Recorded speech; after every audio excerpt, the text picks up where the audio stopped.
have a couple introductions to get through before the discussion at hand, but thank you all for joining us. Another Opus Connect webinar, so we appreciate your attendance. We're going to be talking about COVID 6 months later today. What's happened, what have we learned, what didn't happen, etc. Looking forward to getting to that discussion, but before we do, just a few housekeeping things we'll need to get through. For those of you who don't know me, my name is Lena Dobreer, and I'm the Director of Operations at Opus Connect. We're a lower middle market M&A focused organization. We're membership based with chapters in Los Angeles, Chicago, and New York, where typically we'd be in each of those markets once a month doing a panel or a roundtable of sorts. And in addition to those monthly events, we do deal sourcing events like many of you are participating in today in various different markets around the nation. So if you're interested in learning a bit more about Opus Connect and how we can support your growth, definitely feel free to reach out to my colleague, Jacob Zeffrin. His contact information is below. During today's discussion, we'll be taking some live Q&A. We might take some at the end. So as questions pop into your mind, go ahead and submit them in that Q&A bubble down below. Our moderator, Joe, will look through those and get to as many as we can.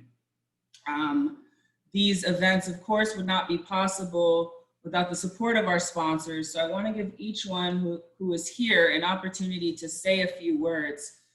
We'll start with Focus Search. Let's see if Steve is in here. Steve Finder, are you in here? You are not. Steve Finder, Focus Search, his contact information is down below. A little bit more about them. Feel free to reach out if you need support there. We'll go to the next sponsor here. Sapient, David, I see you. Go ahead and introduce yourself and your firm. Good morning, Lena. Hi, I'm David Kogan with Sapient Investigations. We're an international corporate intelligence firm. We specialize primarily in executive background checks, and we work with a lot of private equity firms, large commercial lenders. We background basically anyone that you need to, joint venture partners, large borrowers, management teams. We also have a very robust litigation practice, and we do a lot of enterprising business dispute work. So anyway, it's always great to be here, and I'm looking forward to meeting a lot of you. Thank you, David. Moving on, we have USI. Josh Goldberg, are you in here? You are, sir. Go ahead and introduce yourself and your firm, please. Hi, everybody. Thank you for having me. USI is a large international insurance brokerage. I concentrate a lot on private equity, real estate, and construction. Within private equity, we do a lot of target due diligence. We also have a reps and warranties team. And so I look forward to speaking with many of you and hope you enjoyed the day. Thank you. Thank you, Josh. Last but not least, Duane Morris. Joe Machi is going to be moderating today. So we'll wait until we introduce the panel before he introduces himself. And just before we get to that, we have 2 poll questions that we'd like to ask today. If you could submit your responses, we'll go ahead and launch the first one. We want to know how you heard about today's event. Did you hear from us, a sponsor, a speaker, etc.? This is good data for us to keep on hand internally, figure out how we're doing with our marketing efforts. We'll give it about 20 seconds and then we'll move on to the next one.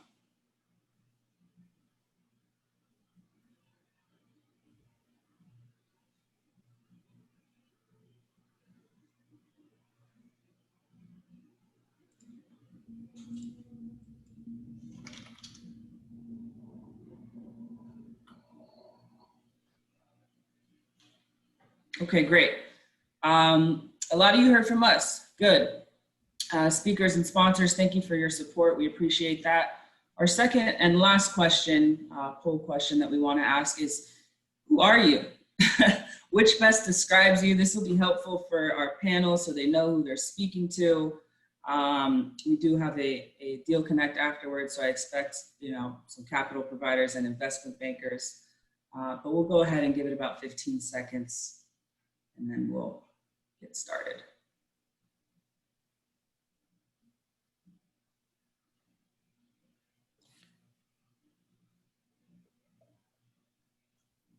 Great. Okay, so 23% independent sponsors, 23% investment bankers, 14% on the capital provider equity side, 9% on the debt side, and some service providers. Thank you. And before we begin, I do apologize. We're going to navigate back to focus search partners really quick. I know, Steve, you just joined, and I want to give you a brief moment to introduce yourself. So go ahead and introduce yourself and your firm, Steve. Oh, thanks, Lena. Sorry, I had a little tech problem. So Focus Search Partners, we've been around for 15 years. We focus on retained executive search and also have a group that does mid-level search, heavily taking care of portfolio companies of lower to mid-market private equity firms, technology, industrial, manufacturing, and healthcare. So looking forward to getting to know all of you, and very pleased to be here. Thank you. Thank you, Steve. And without further ado, I'll go ahead and kick it over to you, Joe Machi of Duane Morris, who's going to be leading the discussion today. Joe, take it away. Thanks so much, Lena. Hi, everyone. I'm Joe Machi. I'm with Duane Morris. In case you don't know, Duane Morris is a full-service Am Law 100 law firm. We have over 800 attorneys across the U.S. And the UK and Asia. I think we are up to 29 offices now. We truly are full service. We can do a transaction from start to finish in any little specialist area that is needed. I like to think the only area of law we don't really do is divorce law. So sorry, we can't help you with that. As far as myself, I'm primarily M&A. I also do some work with VC funds and emerging growth companies and financing and general business and corporate law needs. Being in San Diego, we represent a lot of different types of industries, from emerging growths, from middle markets, lower middle markets, small family businesses, in so many different industries, and that's what kind of makes San Diego so special. I do have a particular niche area in education technology. I've done dozens of deals in that area, so it's pretty regulated. So it's an interesting and exciting field, especially with COVID, as ed tech really takes off. So that's a bit about me, and I don't think you need to hear more from me and my background, but I'd like to pass it over to our first panelist, Carrie DiLauro from Hamilton Robinson Capital Partners. Good morning, everyone. Carrie DiLauro. I'm the Director of Operations for Hamilton Robinson Capital Partners. We're a lower middle market private equity firm sitting out in Connecticut. We focus solely in the industrial sector, so think good old-fashioned USA manufacturing, or some kind of a B2B business technical service. So happy to be here and happy to learn a little bit more for everyone here on the panel.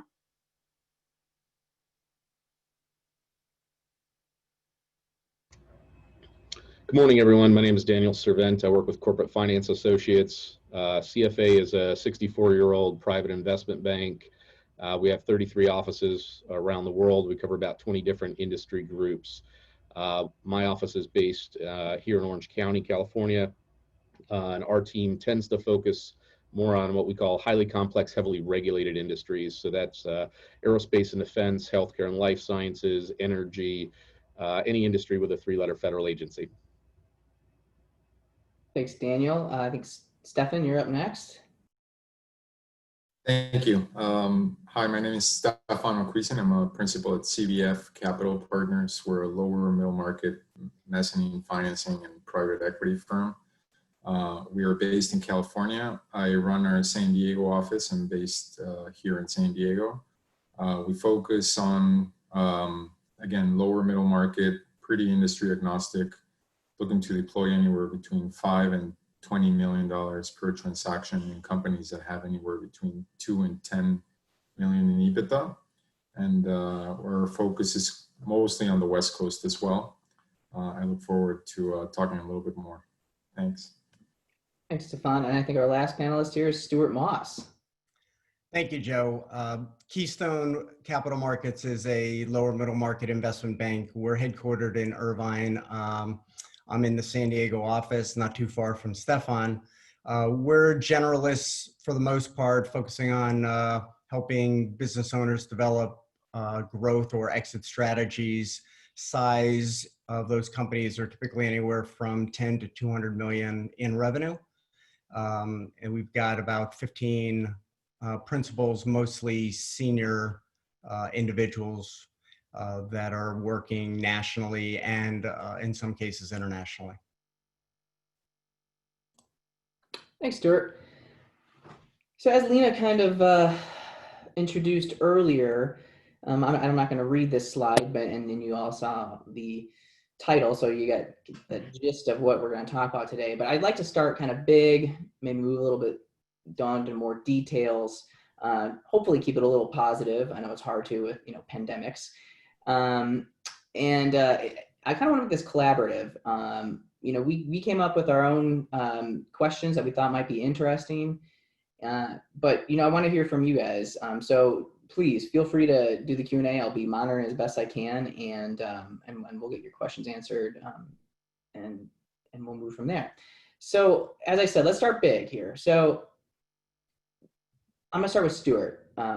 What were like the short-term, long-term expectations when that day when like Rudy Gobert came out as having COVID, they canceled the NBA. Tom Hanks, all of a sudden, the beloved Tom Hanks went down with COVID, and everyone just kind of started to go into quarantine. What were your expectations, long-term, short-term, for transactions, the market in general? Well, I think initially we felt like things froze up. We had deals that were in the pipeline that were close to closing, that, in some cases lenders backed away. In some cases, the buyers put a hold on things to work on their own internal issues. I think, there was a while there where you didn't know really what the future was going to hold and where and when we were going to come out on the other side. But I think, with things starting to thaw, I think we've got a much better sense that this has been a painful but temporary situation, and it's really now, I think, a question of how quickly things get back to where they were pre-pandemic. From the debt side, Stefan, you want to talk a little bit as a lender? Sure. Well, our first reaction was to turn to our portfolio and to look inwards and first support the safety of our employees and everybody involved in our companies. And then we also focused a lot on, what we thought the future might look like. We had been through the previous crisis in 2008 and 2009, and we had some experience dealing with that. So we really focused on liquidity and preserving liquidity. And just had very frequent conversations with our CEOs and the rest of the parties involved in our portfolio to make sure that we were prepared for what could be something very catastrophic. Then as things started evolving and the PPPs came out and everything, we started looking at all those options and working with the companies to evaluate those options. But it was definitely interesting times at the beginning, and a lot of work internally. We honestly just completely forgot about deal flow for a while and just focused internally. Yeah. As a follow-up, so the transactions that you were in the middle of, did those just get put on pause entirely, or were the ones that were going on saw through the end? Yeah, so we had one in particular that we were pretty far along in due diligence. Both parties, in this case, it's a company acquiring another company who were supporting that transaction. Both those parties decided to put things on hold. So did we. We let a little bit of time pass by. It's actually an industry that has benefited from the whole situation. So we came back to the table a couple of months ago, and we're actually expecting to close that transaction in a couple of weeks. Oh, that's great. It's Daniel, how did you guys react when everyone started going down? What steps did you guys take? Yeah, so our experience was very similar to what Stuart and Stefan have relayed in terms of condition of deals in process and delays in diligence and things like that. Our reaction was maybe a little bit different, at least in my team's office. We've got some guys that have been around a few years, even going back into the 80s. So we felt like at a minimum, this would be very similar to, a pretty rapid slowdown in M&A, but with a twist that we weren't sure about, right? So it's the cause of it was very different than what we've seen even over the last 50 years. But we had a sense that sellers were going to pull back. They were going to be dealing with issues in their own businesses, whether it's collecting from vendors and managing working capital, right sizing the personnel, just their own personal sanity at home. And so we made a call back in early March that would be, just internally, the call was, we're going to be down for 6 months. Hopefully that's overly pessimistic, but let's prepare for that. Let's figure out how do we need to adapt our strategy to the marketplace. How do we triage the deals that are in process, but also how do we adjust the way that we're communicating with and supporting business owners and business partners in the marketplace, because we felt it was counterproductive, to our relationships and our brand to be out, strong arming people into selling a company in that kind of environment. So, and I guess the good news is 6 months wasn't overly pessimistic. The bad news is maybe it was too optimistic. We'll see over the next quarter or two. Fair enough. Carrie, what about you? How did you guys react? And what steps did you guys take? So on the PE side, it's got to be something pretty dramatic to make us sort of take our eye off, biz dev and looking for deals.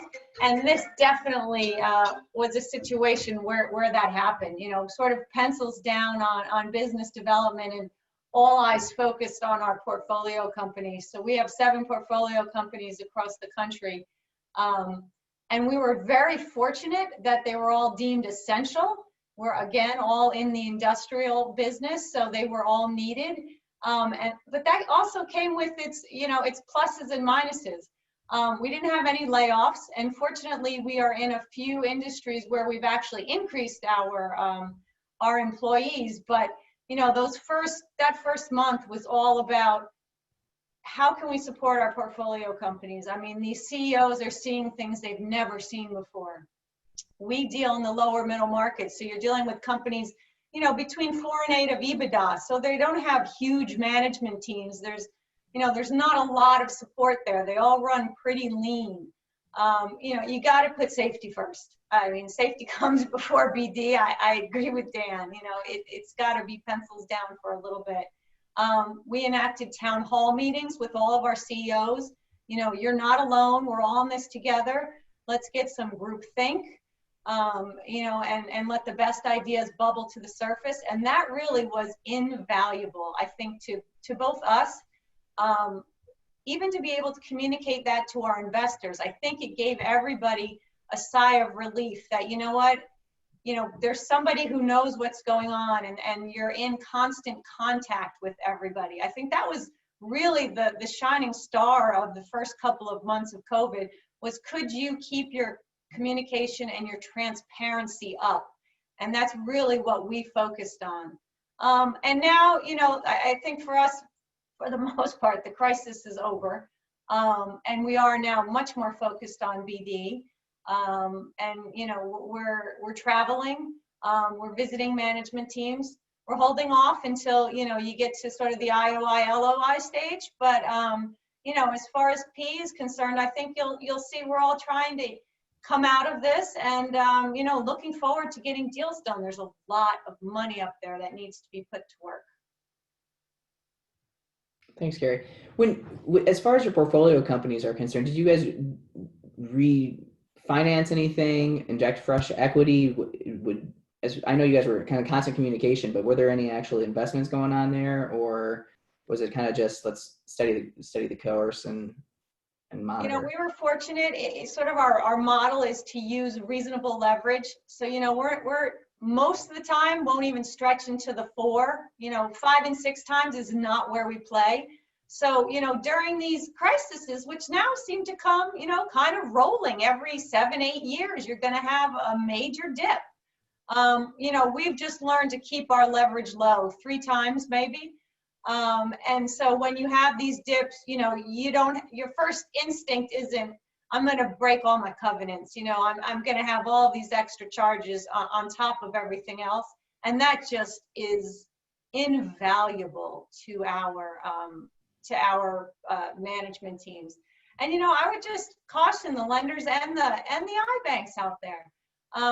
You know, when you go to do these deals, it is really important who your lenders are. You know, we've been around since 1984, so we've been through quite a few of these cycles, and we can tell you all lenders are not the same.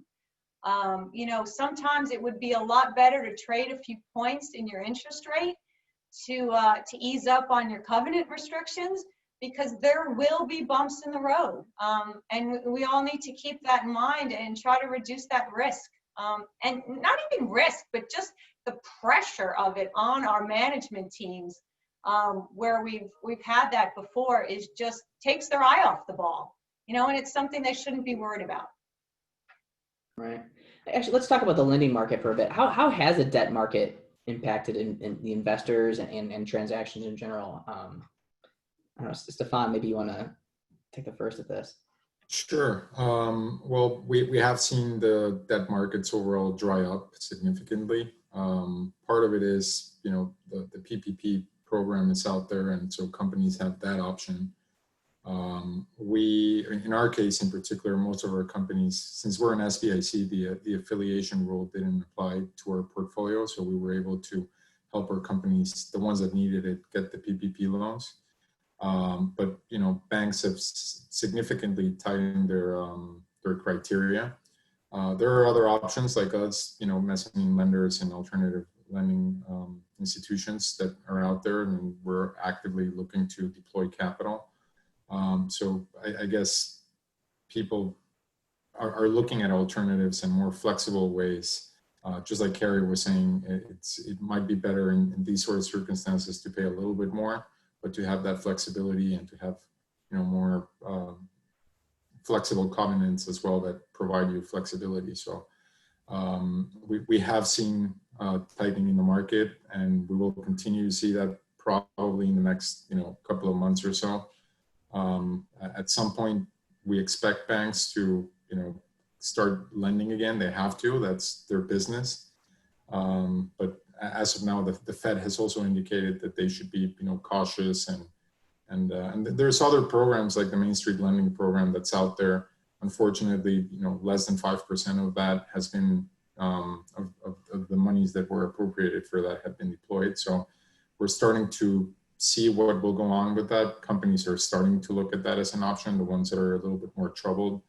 But there's definitely been tightening in the market. You know, Joe, this is Stuart. One of the things that we've seen, and I don't know if Stefan and Carrie have noticed this, but, you know, the spreads between bank and non-bank rates has, you know, doubled or tripled over the last few months. And I don't know if that's impacting, theoretically, that might be impacting the cost of debt for private equity, and a situation where that probably plays more to the advantage of, you know, standalone operating companies. Yeah, I mean, especially in the lower middle market, you know, companies have obviously less options. If you look at the public companies and the larger companies, they have the public markets they can access, and we've seen that very actively with rates where they are. Unfortunately, for, you know, the lower middle market or even the middle market, companies have less options, and the market's just a lot tighter. And I would say from our perspective, it's not even what you're willing to pay. It's really just the options and what they're asking for to mitigate their risk. So it's just harder to get the debt, you know, whether it's mezz or senior. On each side, they've really tightened up their restrictions. Actually, let's talk about risk for a little bit. How have you seen risk allocation? I mean, granted, this is a little different than lending, but in these deals, has the risk allocation changed? Carrie, so that was directed at you. Sorry. I'm looking at you on the screen. Sorry. You know, From our point of view, I'm going to take a little bit of a different twist on risk allocation and less to the lending side, because obviously the lenders, you know, they're going to tighten up during these times. But for us, where we've actually seen a real positive side of, you know, sort of shoring up your risk has actually been in the industrial industry as a whole. You know, for the past 10 years, I would say we've been out of fashion. You know, we don't increase EBITDA 100% in 1 year like the swanky tech industry does. And we're not, you know, as savvy as healthcare. We're just not exciting, which in my opinion is completely wrong. But, you know, people and a lot of the investors have all of a sudden come back around to us and said, wait a minute, you guys are essential businesses. You know, you're really de-risking my portfolio. You know, and in a long-term macro view, this really, you know, this might be a part of my portfolio that I've sort of overlooked. You know, you're not the flashy penny, but you know, you're there through the good times and the bad. So we have really seen a huge uptick of interest in industrials during, you know, just the past 6 months, which has been, you know, really positive. And Dan, I'm going to put you in the hot seat because you gave us an anecdote, which I just thought was fantastic. Which one was that? Chocolate and vanilla? About the air conditioning. So you're all in California, you know, getting a little heated down there, and it was just a great story. Yeah, so we, you know, just in kind of prepping for the call, I relate a situation that I've had personally at home. We went away as a family for a couple of weeks to Wyoming for a camping trip, and we come back, and it's literally the hottest, right? It's the first week or last week in August, hottest week of the year, and our air conditioning system goes down. So we call up a contractor we got a good relationship with, and we also called up a group that we didn't know. They were, you know, kind of on Yelp and so on, and more of a national brand. We got 2 quotes, and the national brand quoted us at an obscene number to replace our system. It was triple what we ended up paying, but part of that was their pricing scheme, but part of it was a shortage, not in furnaces or air conditioning units, but in the AC coils. And these AC coils have been, you know, outsourced to Asia. And now there's still some US production, but most of that US production is in the hand of mom and pop manufacturers whose capacity is down because of quarantines or you know, limited staffing on the shop floor. And the weight, and we were fortunate, by the way, it just got actually installed yesterday because our guy is really good friends with the distributor. He's like, yeah, I called in a favor for you guys because I know how hot it is. But the wait time that he had told us last week was it was going to be a month for us. And the wait time we had heard from the other contractor was it was going to be 2 to 3 months, except they're such a big player that they get first dibs on new supply, right? So this was just a really interesting insight that I was able to get into what is going on in the industrial side with some of these U.S. manufacturers. I think, you know, one of the themes we're looking at going forward is, you know, reshoring across the board, right? Whether it's PPE, whether it's, you know, currently all the penicillin in the U.S. is manufactured outside the U.S. That's really odd, right? So there's a lot of things we don't have access to as quickly as we should. In the defense world, this is something that's been understood for decades. You know, the government props up certain capabilities, whether it's shipbuilding or space rockets, and we call them national security assets. We've never thought about that in terms of, you know, thermoplastics or injection molding or metalworking or any of the other sort of, you know, Carrie, to your point, some of the other boring products we all take for granted. What happens when we suddenly can't get a hold of toilet paper? You know, those industrial companies really still, you know, we still rely on them pretty heavily, even in a service economy. And then when you can't buy toilet paper, the bidet market goes up, as we've all learned. You know, the one thing I would also say for the world of intermediaries is, to Dan's point, you have a lot of these mom and pops. So from a PE point of view, we haven't done a lot of platform deals, but we have done a lot of add-ons. And I think, some of these smaller companies are finally just running out of steam and saying, I just want to tuck into a larger firm. And they're sort of, as you guys probably all know, getting over that hump of I need to do something. And I think we're seeing a lot of them getting over the hump with this crisis. So, it may be worth your time to spend some time and looking at, some of your bigger PE people and saying, do I have some add-ons that I could offer up to them? And although you might not be getting the platform done deals as you'd like, that may be a good way to bridge the gap while we go through this. Yeah, Carrie, I think that's a great point. The other advantage that we're seeing and is that, right, there's a lot of, the issue now is visibility. And it's almost better if your business is only up or down 10% than if your business is up or down 40%. And when we have some companies now that could be platform, could be standalone, the advantage of what I'll call a strategic, whether it's a standalone operating company or a PE-backed platform, is they know the industry. Right? Like they've already got an opinion of the industry. They've got a level of confidence about what the future is going to hold. And that just makes it so much easier to get a deal done than to work with a platform as a platform where they don't know the industry very well. They don't have any conviction over what the future might hold and when it might, what the results might be. So we're definitely, to your point, looking more at trying to find buyers that understand our clients' industries. And a lot of those are, frankly, add-ons for private equity. It actually kind of ties into the question we had from the Q&A. Esther, maybe you'll be able to tell us, so what guidance would you provide to a client who wants to go to market right now or do a recap right now? Well, I think the obvious answer is it depends on the company and the industry. I think it still comes back to visibility. The lack of visibility creates that sense of risk, and the risk needs to get mitigated. And most of that risk mitigation is going to mean that our clients are going to get less money at close than they ordinarily would. So whether that's a lower valuation or it's some contingencies or it's higher escrow, it's all coming out of proceeds at close.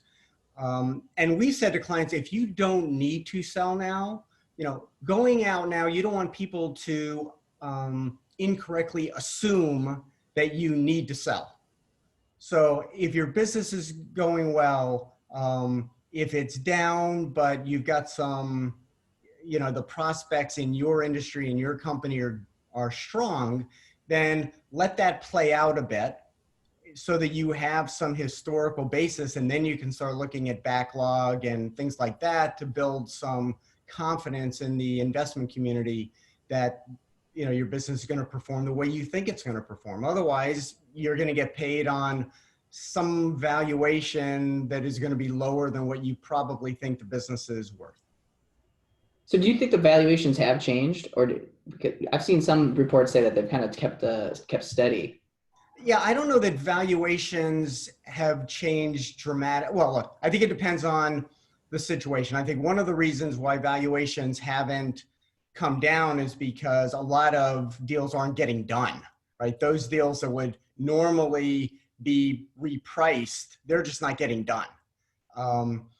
I do think that there is this trade-off. There is not a lot of supply.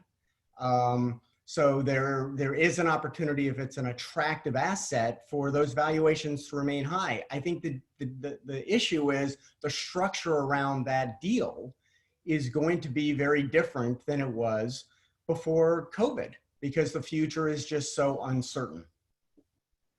And I'm going to apologize to all my fellow PE players, but Stuart, we're all coming to the unfortunate realization that companies that make it through these next several months with good or reasonably, some smaller downward financials we're all sort of prepared to pay a little bit more for them. So I apologize to everyone in the PE world, but I think that is our mindset. But this scarcity of deals is definitely, playing up in the market. The GF data just sent out their most recent updates, and volume is down 40%. But we haven't seen valuations drop at all. And with this scarcity of deals, we're lower middle market, but we're seeing some of the big guys just looking to put money to work. And they'll come down looking at $4 or $5 million EBITDA deals, and willing to throw around some pretty big multiples to win those because they are just under the gun to put money to work. And, they'll do what they have to do. And in their, from their perspective, one of our platforms could possibly be one of their add-ons. So, there's a lot of things that are playing in the marketplace there. Yeah, Carrie, that's a good, honest answer. I think we appreciate that. I'll mention, Stuart and I were chatting the other day, and I mentioned to him a report that came out last week from McKinsey where they looked at the impact of valuation multiples over prior crises. And I think as professionals on the call, whether on the panel or attending, one thing we're going to be watching over the next 4 quarters is some anomalies in the data where we're going to see some behavior in the data that's an artifact of the things that Stuart and Carrie were just describing, which is pullback of companies that aren't, let's call it in the top quintile of their industry, as well as companies that are, who say, we can wait another 12 months before we go to market. So there's going to be some supply demand dynamics, and the deals that do get done over the next 4 quarters are likely to be those deals that would have gotten, they're going to get done in any environment. They're going to be an attractive asset in any environment, and they're going to garner the premium multiples by that same token. So the average, on a look back basis, if we say what was the average multiple in the last quarter, well, if deal volume was down 40%, the other 60% represented premium deals. We're going to have multiples being buoyed just by some of that statistical fallout or the survivorship bias, and we could see it swing the other way at some point. So, for example, maybe it's 2 years from now, maybe it's 3 years from now, when those lower quality companies feel comfortable again coming back to market, we could see those multiples shrink during a time that might otherwise be economically sound. Is there something in particular that makes any of these companies out there better or worse as far as an ideal target is concerned, and maybe that's why they're getting a higher premium, or is it really just scarcity? From our point of view, I mean, the companies we're actually taking a closer look at or considering investing in are companies that have reacted well to the current situation, that are stronger even in spite of what's going on. So these are companies that are mostly tech-enabled, healthcare related, business services. But I think a factor that's very important, both for the companies we're looking at and for our portfolio, is just figuring out how technology has played a role in the way companies do business. So some of our portfolio companies weren't very technological. We've helped them more and more technological and adapt to the new world. We think this is here to stay, not 100% virtually, but things are going to change to some degree. And the stronger companies who adapt, that will have a better future going forward. And those are also the companies we're looking at and considering in terms of M&A and investing in. So, yeah. Stefan, have you guys looked at any new industry? I know you guys are CVF is industry agnostic, but are there any new industries that you've jumped into just because they're doing well right now as far as the technological needs in COVID? Yeah, I mean, coincidentally, we're actually very similar to Carrie's group. We're old industry guys. We like to invest in things that we can understand in 2 or 3 minutes. If we depend on a 2.0 version of some technology, we'll probably shy away from it. But with that being said, there has to be a technology element to every single business nowadays. You know, the companies have to adapt and they have to modernize, not only to be able to play in the current environment, but also to be more efficient and to be able to compete. So in terms of that, we have been looking a lot of, you know, things in the medical space. One of the companies we're looking at that I mentioned that we're close to getting done is actually in the outdoor space. So people are, you know, spending more time outdoors, while keeping a safe distance and everything. Lower budget type of, you know, activities that people can do with their families, and so those type of things, you know, are getting a great surge. I don't know if you guys have seen any of the outdoor gear and everything related to that. There's been a huge surge. People have a little bit more disposable income.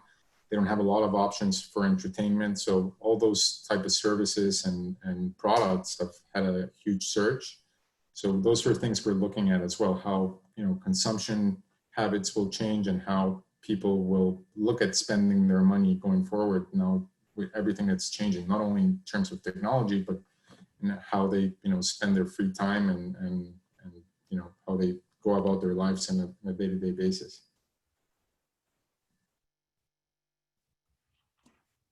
Thanks, Stefan.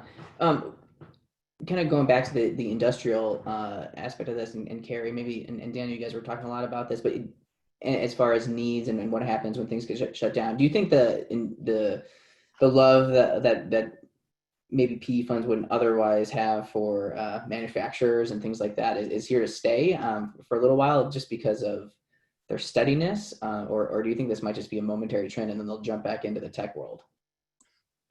No, for us, I mean, you know, we've been doing this for 34 years, so I'm going to go out on a limb. Some people have probably heard me say this before, but I think Hamilton Robinson is actually the godparents of industrial tech. So for, you know, over 35 years, we have never veered from this particular sector. And you know what? It's not your grandfather's old dirty factory. These places are exciting. When you walk into a factory, the floor, you can eat off the floor. It's immaculate. And there's machines running in every corner. And there's people walking around with iPads, you know, in their hands, and they're monitoring the machines as they're eating lunch.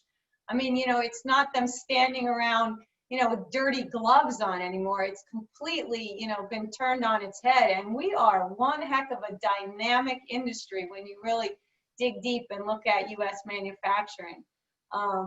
You know, we've had some great companies here. We have a company that makes rollers. You know, it sounds boring. They make metal rollers, but the coating on those rollers is so highly scientific. I mean, they're pulling grad students from all over the country and quite frankly, all over the world to figure out how can we get non-static properties to do this. And, you know, so they're highly technical. And then when you have a crisis like this, these rollers are what moves non-woven fabrics along during the production process. So they're making the mask that you wear. You know, so it really, if you dig deeper into the industrial sector, and we really focus on things that have a lot of IP, a lot of engineering content. So we're not making the widgets because you know what, I'll concede, give China, give the Far East the widgets. But you know what, Dan, though, to your point, maybe we should start making some more coils. But maybe we could upgrade those coils and, you know, could we make the air conditioning more efficient? That's really where U.S. industrials shine. And that's really where at the end of this COVID, I hope it's really advanced us. I feel like as far as technology is concerned, COVID has probably advanced us 10 years. You know, even in the private equity industry, we're a little slow to adopt technology. You know, we're not the fast-paced tech guys. But I really do think even in the industrial sector that this forced COVID and forced way of looking at things differently will really, really push us ahead into the future. So I'm excited. I think it's a great place to be. Have any of your portfolio companies like shifted what they're producing in the middle of this to meet new needs? Well, the roller company definitely shifted the type of rollers. They definitely had an urgent demand for rollers that can handle the non-woven fabrics to make all the face masks. We have another company that services and distributes all of the equipment in your ready-to-eat section of the supermarkets. So, you know, that was a whole huge, almost instantaneous push of, you know, now these machines where they used to be, you know, working on fairly regular maintenance, et cetera, are now just overrun with customers. And there, to Stefan's point, if we didn't have the technological infrastructure already in place, it would have sunk the ship. I really do believe it would have sunk the ship, because we would not have been able to quickly switch over to that different demand.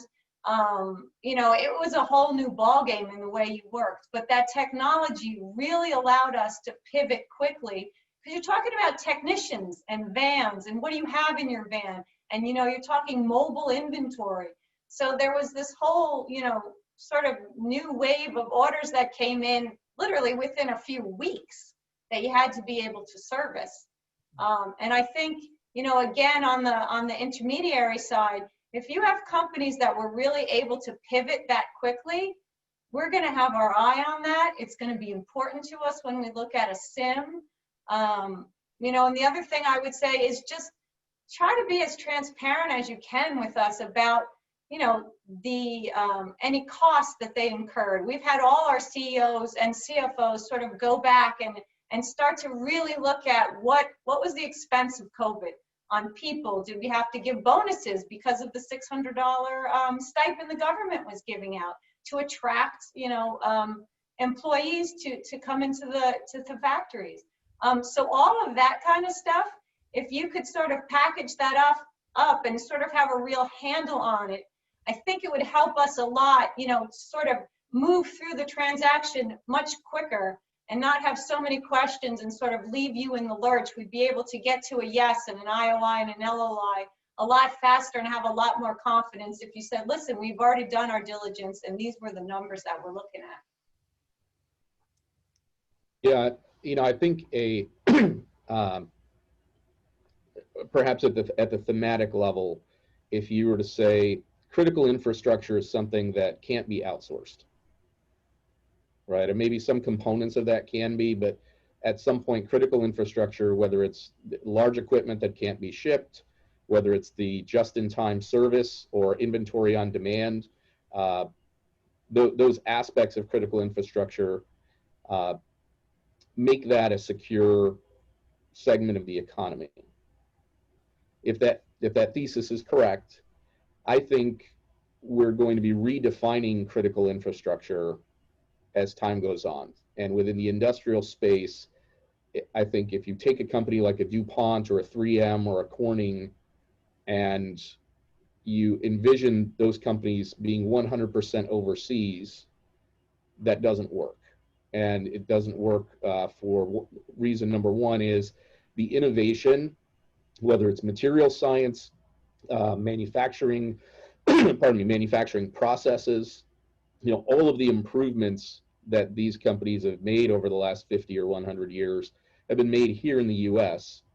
And then once those processes have been established, once those materials or those technologies have been antiquated to some degree, then we're willing to push those offshore. But as long as there's a bit of an economic element to this, right? As long as that technology, the margins associated with that technology can be supported or can support the cost of doing business here in the US, there's no need to try to outsource it, right? And we don't have part of that critical infrastructure within the industrial sector is what Carrie's talking about. It's the engineers, it's access to unique manufacturing technologies here in the US where they're close at hand, where you don't need to do an international technology transfer, more modern technologies along the lines of automation, rapid prototyping and 3D printing. All of those things are just starting to really take hold here within the US industrial infrastructure. So we're not ready to outsource or offshore a large 3D printing factory because we haven't built one yet, right? Companies like GE are investing heavily, billions of dollars into 3D printing technology. it's still in early stages. And so that's still industrial. That's still going to be here in the U.S. until until someone cracks the nut on what's the right model and how do we really commercialize this at higher margins. And then when that becomes old, then we can push that offshore and make room for, for the future, so to speak. We have a question from the field here from Rob Colorina. He'd like some input on current preference for nearshoring production and manufacturing. I don't know who necessarily wants to take that. Or if you need some more industries, if it's not in the U.S., the bias is definitely Mexico and Canada over anywhere else. Yeah, I would agree with Daniel. We've been doing work with our portfolio companies in Mexico for years, and we're definitely revisiting that and having closer conversations with companies in Mexico, companies we've worked with in the past, and opening new relationships that can help our portfolio companies.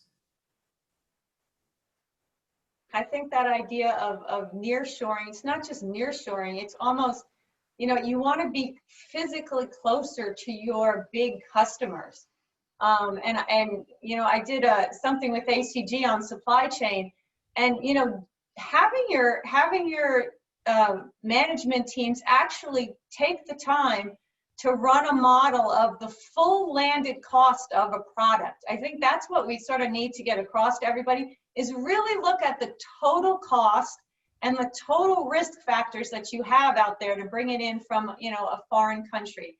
And then, if you are nearshoring in, we do both Mexico and Canada, but, we have a factory in Mexico because it's right near one of the biggest wheelchair customers that we have. And, when a crisis hits like COVID and all of a sudden they need, 1,000 caster wheels in an hour, we can put them on the truck and get them over to them in 15 minutes. And that has been a huge plus. So I think you're onto something there with really looking at this nearshoring, even if it's not US sourcing, but even nearshoring, to really solidify the partnerships with your big customers and your biggest marketplaces. And what we've seen in a couple of situations is that international companies want to own manufacturing operations in the US. To Carrie's point, some of their customers are here. Some prospective customers are here. So we've had a couple large European strategics that are really making some strong plays for some of our clients because it gives them a foothold, a local foothold in an important market.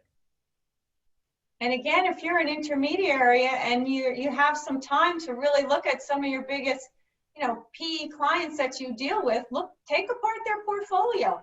Do they have something overseas, and would an add-on here in the US really give them this breadth of geography that could help them?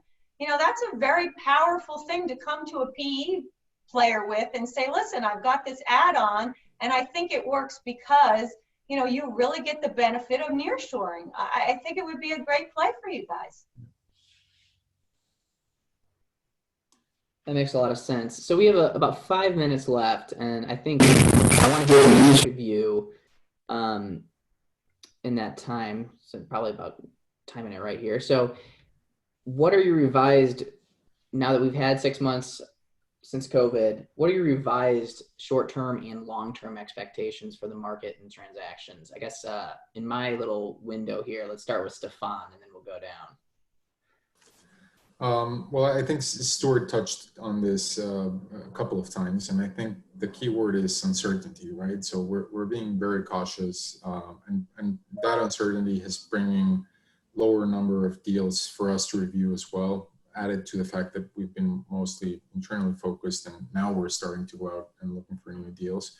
But uncertainty is definitely going to play, a big role in how we look at things. But the truth of the matter is that, as Carrie mentioned, we have to deploy capital, and we will go out there and we will look for opportunities to invest in. So we'll be cautious and we'll be looking for themes and companies that we think are strong, but we will go out there and we will deploy capital. Carrie, you're up next in my little window here. Yeah, we're the same as Stefan. We're full, full steam ahead on deploying capital. We will visit the management teams. We go with full PPE and follow all the guidelines, and everybody has a mask on. We've had many teams flying already, and it's not been a big deal. So we are full steam ahead in looking for new deals. The one thing I would say, although we're expecting, as we all talked about, valuations to remain the same, our terms are going to be a little different. So we're definitely going to be, asking those management teams and the owners for the earnouts. We're definitely going to be asking them to put their money sort of where our risk is. So that I would prepare your clients for, and just be ready for that. And then the other thing that I would say would help, sort of get the deal done faster is when you come to us with a valuation, give us a couple options, because we don't really know, everybody is sort of floundering around. How do you value a company? TTM is sort of blown out the window, but do you look at 2019? Do you go back to a DCF? Do you look at trailing 12 months minus sort of, April, May, June? So give us some options. And, the one thing I would say is we really value our intermediary partners and our lenders. And really, I think it's time for us all to behave like partners. Like, how can we get this deal done that's the best for your firm, for our firm, and at the end of the day, for the management companies and the teams that are on the ground, because they are, this U.S. industrial, they run our middle market, and they are really the bread and butter of the U.S. economy.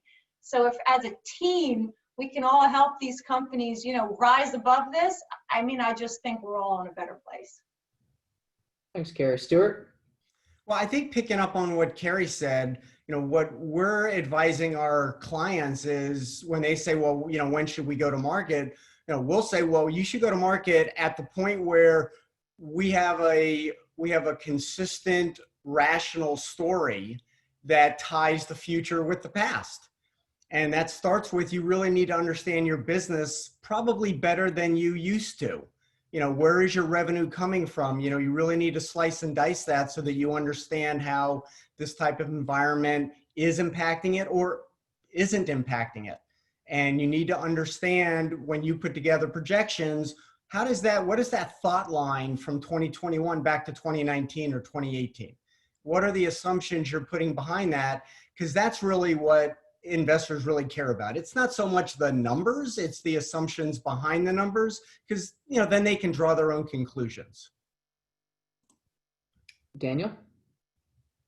Yeah, so a couple of things that we're going to be focusing on over the next 6 to 12 months. One is just to continue sort of our new approach to working with business owners and with business partners, acting as a resource, until we really see the wind shift with respect to sell-side engagement opportunities. But in that context, we've had a number of conversations crop up the last 60 or 90 days with small businesses, predominantly multi-partner businesses, who are comparing notes amongst each other, not arguing over what to do, but not agreeing on what to do either, right? And they're looking for some guidance.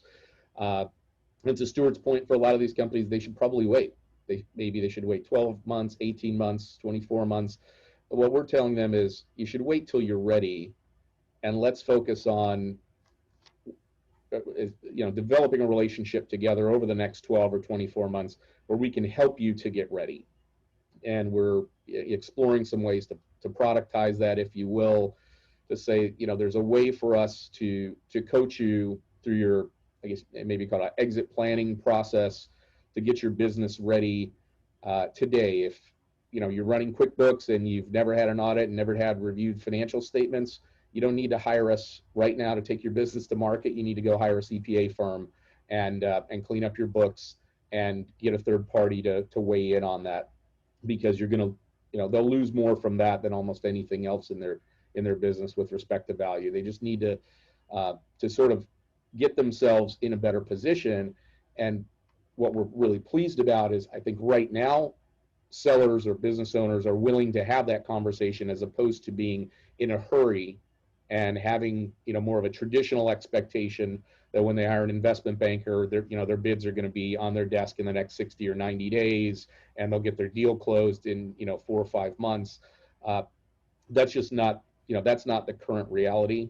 And taking a more methodical approach to getting themselves ready, rather than rushing through, building a book in 2 or 3 weeks and jumping into the market, I think is going to serve them and also their potential buyers a lot better going forward. Thanks a lot, Daniel. I think we're out of time. Lena, are there any closing remarks that you want to make, or are we? Yeah, I just want to thank you all for participating on today's panel. I think it was a great discussion, and we hope the audience enjoyed. We want to thank you all for attending as well, and thank you to our sponsors. We do have a bunch of new webinars coming your way, so look out for that. If you are participating in today's Deal Connect, you want to log out of this link now and log into the separate link that my colleague Terrence Winters already circulated. If you guys have any questions, reach out. But until next time, everybody stay healthy, and we look forward to seeing you all soon. Thanks, everyone. Thank you. Thank you very much.